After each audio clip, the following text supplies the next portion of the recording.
বন্যায় ডুবে গেছে সবকিছু। 8 থেকে 10 ফুট উঁচুতে অবস্থান করছে গুজরাটে পানির। তো এই পানি বাড়াতে যে কুমিরের আশঙ্কা বেড়েছে গুজরাটে, বাড়িতে এবং লোকালয়ে ঢুকে পড়ছে কুমির। তো এই কুমিরগুলো ঢুকছে কারণ নদীর পানি বেড়ে যাওয়ায় তাদের খাবারের যে সংকট, সেই সংকট খাবারের খোঁজে কেউ বা আশ্রয়ের জন্যও লোকালয়ে ঢুকে পড়ছে।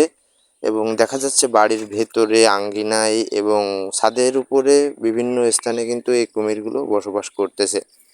তো এই যে গ্রামের লোকজন কিন্তু একটা বড়সড় কুমির কিন্তু ধরেছেও। তো আতঙ্কে আছে গুজরাটের মানুষজন, যে কখন কুমিরের আতঙ্ক, এদিকে আবার বন্যার যে পরিস্থিতি খারাপ, টানা বর্ষণে ডুবে গেছে গুজরাট।